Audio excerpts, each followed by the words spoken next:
February 17, 1894, arrived without ceremony and without mercy. Snow came first as a hush, then as a roar, filling the Appalachian valleys until fences vanished and roads folded into white nothingness. In Red Hollow, wagons lay overturned like dead insects, their wheels still spinning in the wind. Roofs groaned beneath weight they were never meant to bear.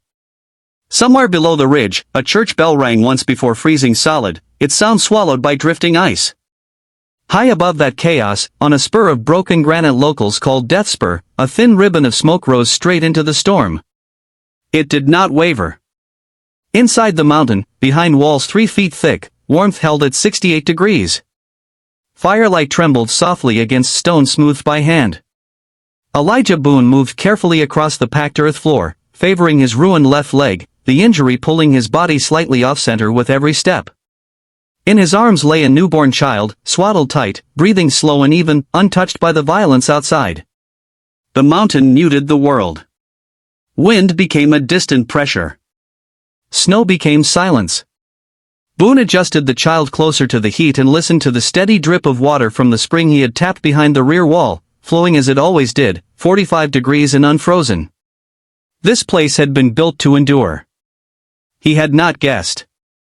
He had measured. The storm's voice faded, replaced by another sound, older and sharper, echoing backward through memory. A gavel striking oak. Once. Then again. 2 years earlier, Boone had stood barefoot on the courthouse platform in Red Hollow, autumn dust clinging to his trousers. His coat was threadbare, his beard untrimmed, his hands scarred from years underground and years alone. At 34, he carried himself like an older man, shoulders set from habit rather than confidence. His wife had died in childbirth on the mountain the previous winter, and the child with her. After that, he had built upward and inward, cutting shelter from stone the way his father once taught him before a cave-in took that life too.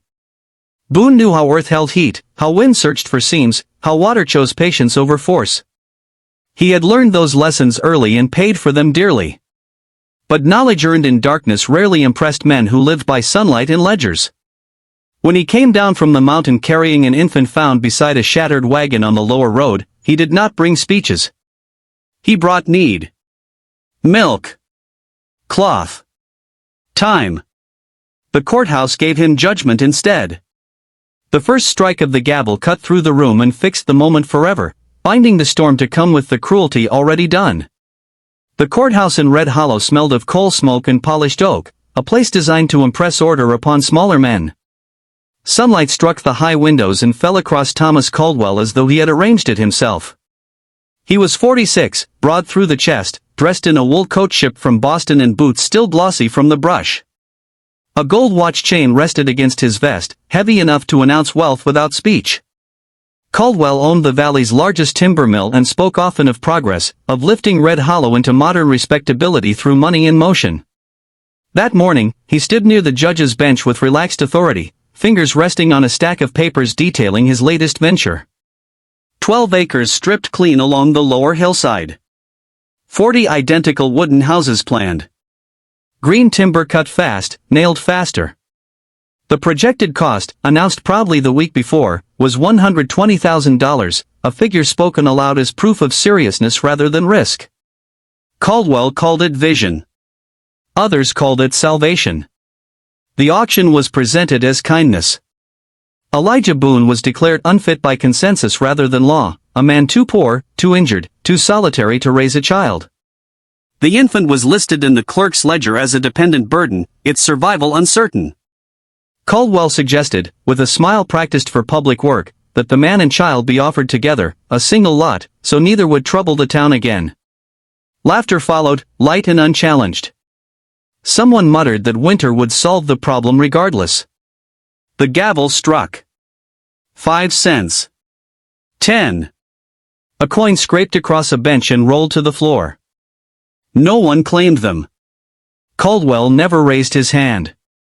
He had no need to.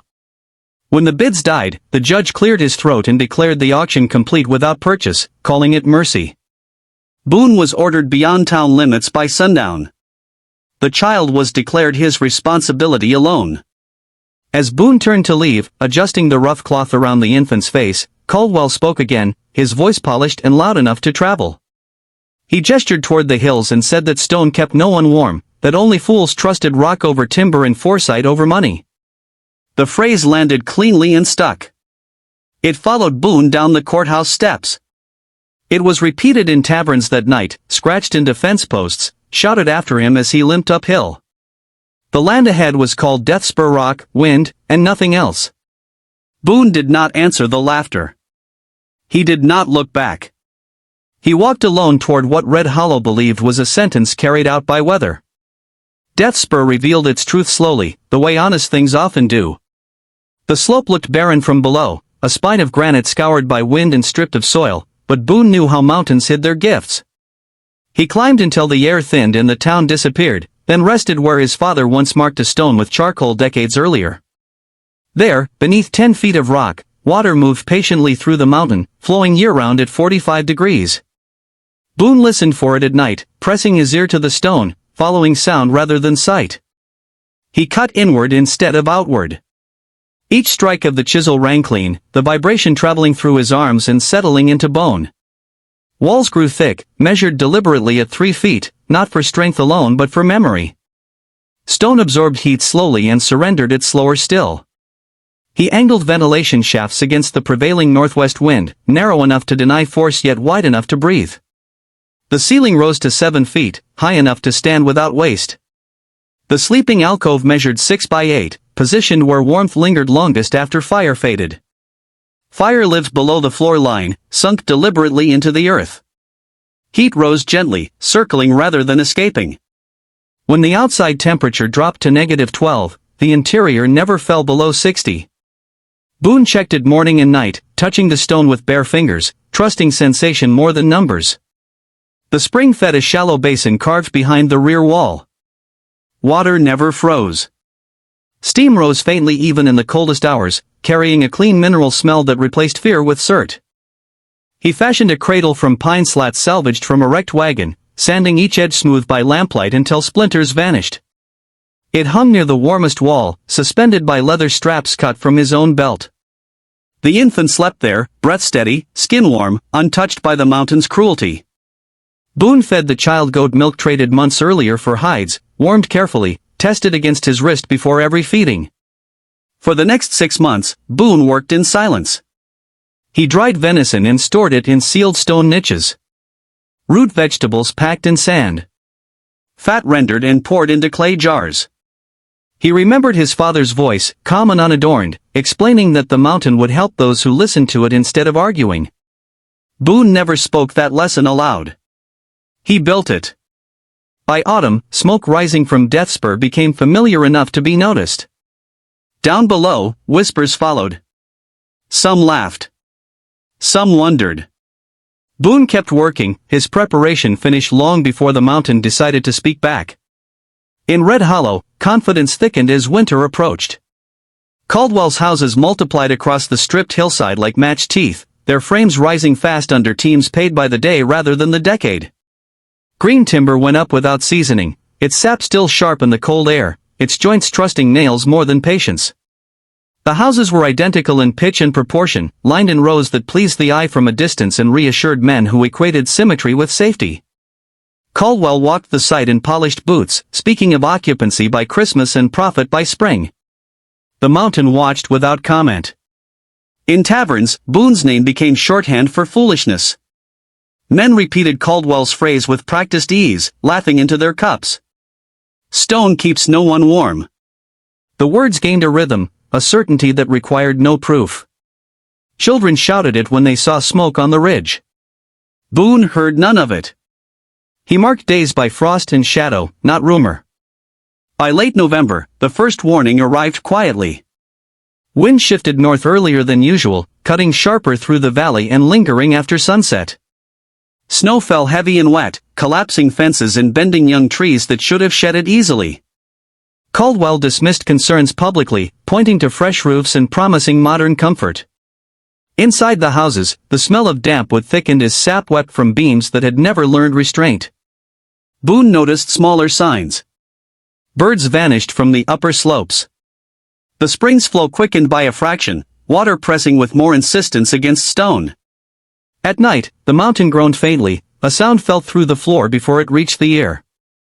Boone added weight to his roof stone and widened the lower vent by 2 inches, enough to balance pressure without inviting wind.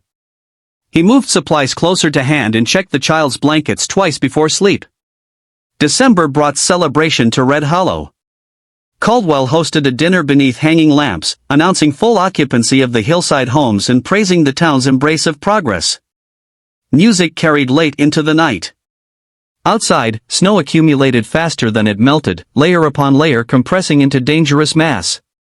Men admired the view from the valley floor, white slopes gleaming under moonlight, unaware of how weight gathered when given no trees to hold it. On February 16th, the air changed again. It grew unnaturally still. The sky hardened into a pale, empty blue. Boone woke before dawn, heart steady, and stepped outside long enough to feel the pressure settle into his bones. He returned inside, banked the fire, and secured the stone door. Above him, the mountain held its breath. February 17, 1894, broke without light. At 3:12 in the morning, the mountain released what it had been gathering. The sound came first, low and distant, like thunder trapped underground. Then it rose into a roar that split the ridge and shook the valley awake. Snow tore free from the stripped hillside in a single, unstoppable mass, carrying ice, rock, and splintered earth with it. 14 feet of compacted winter moved at once, accelerating as gravity found its claim. The first houses collapsed inward before the sound reached their walls. Roofs folded, beams snapped, and warm air vanished in an instant. The avalanche struck the rows with blunt force, crushing structures that had never been anchored for resistance. Windows burst. Doors jammed. Snow packed tight against walls, sealing cracks and stealing breath. People woke to darkness and pressure, the weight of a season pressing into their chests. Caldwell's development failed exactly where it had been weakest. The green timber twisted as it broke, nails shearing loose instead of holding fast. Heat trapped inside the houses melted surrounding snow, which refroze immediately, turning shelter into sealed coffins. The $120,000 project, announced with such certainty, collapsed into a tangle of broken geometry, its promise reduced to splinters and silence. Below the ridge, Red Hollow reeled. Wagons were swept aside. Fences vanished. The air filled with powder so dense it scoured skin raw. Screams traveled only a few feet before being swallowed. Those who tried to dig found their tools useless against snow packed hard as stone. The cold followed fast, a dry, biting force that punished exposed hands and lungs alike. High above it all, Death's Spur did not move. Snow piled against the outer stone, sliding away as it always had. Inside, the temperature held. Boone woke as the mountain shook, not startled but alert. He checked the fire, added a measured log, and returned to the sleeping child. The stone absorbed the violence and returned it as silence. When the roar faded, nothing inside had shifted. By dawn, the storm continued, driven by wind that scoured the valley clean of hope. 36 hours passed before the snow stopped falling. When men finally counted the cost, 123 names were spoken and left unanswered. Entire families vanished beneath what they had trusted to be harmless ground. The mountain had answered the town's certainty with consequence. When the storm finally loosened its grip, it left behind a valley unrecognizable even to those born there. Snow lay in sculpted drifts higher than rooftops, hardened by cold into shapes that resisted shovel and hand alike. Smoke did not rise where it should have. The silence carried weight, broken only by the distant crack of settling ice and the occasional sound of a man calling a name that would never answer. Boone waited 2 days before opening the stone door. He did not rush. He listened. The mountain had finished speaking, but the aftermath still moved in small, dangerous ways. When he stepped out, the cold struck hard, sharp as metal against the lungs. The ridgeline had been scoured clean by wind, leaving exposed rock where snow could not cling. Below, the hillside that once held Caldwell's houses was smooth and terrible, a single white plain ending in wreckage and shadow. From the valley, figures began to move upward. Slowly. Unsteadily. Survivors climbed with frozen hands and empty eyes, driven less by hope than by the absence of any other direction. One man collapsed within sight of the stone face, breath coming shallow, lips blue. Boone reached him first, hauling him inside with controlled urgency. Warmth worked quietly. Steam rose from stiff clothes. Fingers regained color. Soup followed, thick and salted, spooned carefully into mouths that had forgotten heat. Word traveled faster than strength. Those revived returned downhill, then came back again with others. By the end of the day, Boone's shelter held more than stone and fire. It held bodies pressed close, boots stacked by the wall, the low murmur of breath returning to rhythm. The child slept through it all, untouched, a small anchor of life amid ruin. At the edge of exhaustion, one man looked around the chamber and whispered that it felt like heaven built into rock. Boone said nothing. He fed the fire and adjusted the vent, his movements economical, his face unreadable. Outside, the cold deepened. Inside, survival became ordinary again. By the third day, the climb to Death Spur became a path worn into snow by desperation. Men and women moved upward in lines, carrying the injured on doors torn from collapsed homes, dragging children wrapped in curtains stiff with frost.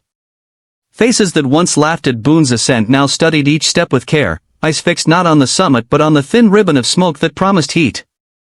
The mountain that had been mocked was now the only teacher left standing. Boone organized without ceremony. He assigned places to sit, times to eat, tasks simple enough for hands still shaking from cold.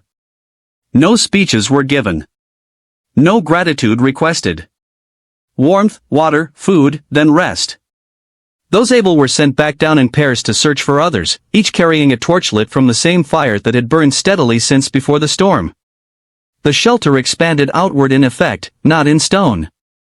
Caldwell arrived on the fourth day. He no longer wore the Boston coat. His boots were split, his hands wrapped in rags darkened by blood and thaw. Frost had taken 2 fingers on his left hand, the skin gray and stiff, the pain dulled into something quieter and worse. He stood just inside the doorway, smaller than Boone remembered, shoulders folded inward as if the mountain itself pressed him there. The room fell silent. Boone looked at him once, then gestured to the fire. Caldwell moved without argument, lowering himself carefully, his breath shallow and uneven. When he spoke, his voice had lost its polish. He said the houses failed. He said the timber twisted and the snow sealed everything tight. He said $120,000 had bought speed, not endurance. The words came apart as he spoke them, stripped of pride and protection. He did not ask forgiveness. He asked to be taught. The storm's aftermath settled slowly. The cold retreated inch by inch. The dead were counted and buried when ground allowed. Red Hollow rebuilt, not upward in haste, but inward with patience. Stone replaced timber. Hillsides were left wooded. Caldwell's development was never reconstructed. Its remains were dismantled by hand and carried away piece by piece, a lesson too expensive to repeat. Boone did not become wealthy. He became necessary. People sought him out for advice measured in inches and degrees rather than promises. Children learned to listen for water beneath stone. Smoke rising from Death Spur remained, unchanged, a quiet signal against the sky. Thank you for staying with this story through its turning point. Years passed with a steadiness that felt earned. Red Hollow was renamed Stonehaven by consensus rather than decree, a name spoken carefully, as if not to tempt correction. Houses grew thicker walled, roofs heavier, doors set lower against wind. Winter still came, but it no longer surprised. The phrase once used for mockery was carved above the new meeting hall, altered by experience and memory. Stone keeps those who listen. Boone taught until his hands stiffened too much to hold tools for long. He never lectured. He demonstrated. He showed where to cut, where not to build, when to stop. He raised the child, Samuel, into a man who understood silence as instruction and patience as inheritance. Boone died at 78 in his sleep, the fire banked low, the stone warm. Each February 17th, a single light is lit on Death Spur. It burns through the night, steady and unannounced. Below it, the valley rests, shaped by consequence rather than confidence. Stone keeps those who listen.